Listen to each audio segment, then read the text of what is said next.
Welcome to the Success Library. Thanks for joining. Drop a comment, share your thoughts, and let us know which book you'd love to see next.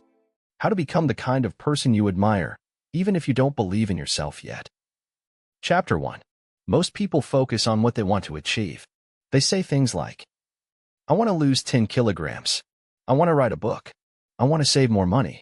And while those are fine goals, they often miss the most powerful driver of long-term change. Identity. In this episode, we'll dive into what James Clear calls identity-based habits and how changing the story you believe about yourself can transform every part of your life. Because real change isn't about doing something once. It's about becoming someone different. Chapter 2. There are 3 levels of behavior change. 1. Outcomes, the results you want. Lose weight, earn more, finish projects. 2.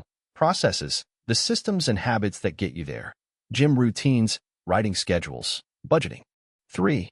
Identity, the beliefs you hold about yourself. Most people focus on the outer 2 layers, but real, lasting change happens from the inside out. Here's the hard truth. If your identity stays the same, your habits will eventually return to match it. That's why diets fail.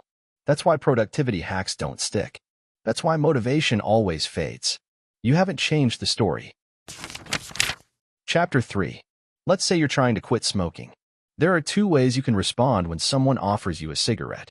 One person says, no thanks, I'm trying to quit. The other says, no thanks, I'm not a smoker. Those are 2 completely different identities. The first person still sees themselves as a smoker who's trying to change. The second person already believes they're someone else entirely. This is the power of identity. Behavior that matches your identity feels natural. Behavior that contradicts your identity feels forced. Chapter 4. So how do you become the kind of person you want to be? James Clear says it like this. Every action you take is a vote for the type of person you wish to become. Think about that. Every time you go for a run, you're voting for, I am a runner.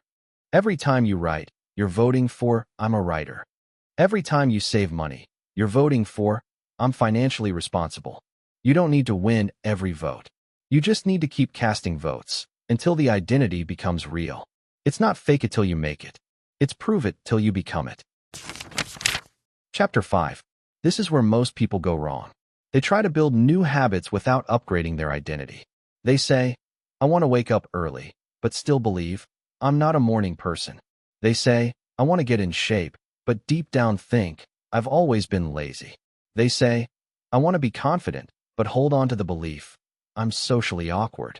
You can't build a habit that contradicts your internal narrative, at least not for long.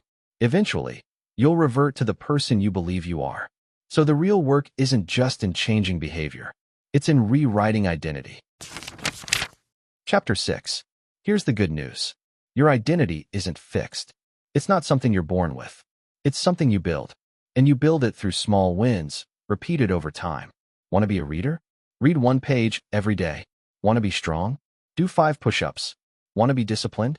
Keep 1 tiny promise to yourself each morning. These seem small, but they're not. They're identity votes. And every vote counts. The more you show up, the more your brain starts to say, this is who I am now. Chapter 7. There's a reason this matters so much. When you become the kind of person who does the thing, you no longer need willpower to do it. You don't force yourself to brush your teeth. You just do, because you're a clean person. You don't argue with yourself about going to work. You go because you're a responsible person. That's the kind of autopilot you want with your new habits. Once the identity locks in, the behavior becomes automatic. No resistance, no struggle, no constant decision-making. Chapter 8. So how do you actually shift your identity? Here's a step-by-step method you can use right now. 1. Decide who you want to become. Be specific. A healthy person is vague. A person who never misses a workout is better. 2. Ask, what would that person do daily? What small actions would prove that identity true? 3. Start casting small votes. Don't wait. Act today, even in the tiniest way. 4. Track the proof. Keep a record. Build evidence. Reinforce the story. It's not magic. It's math. Enough votes, and the identity changes. Chapter 9. Let's bring it all together. Habits don't just create results. They create identity. The story you believe about yourself controls your behavior. If you want to change your life, change your story. Cast small votes for who you want to become every day. Don't fake it till you make it. Prove it till you believe it. Over time, those small votes will build the person you've always wanted to be.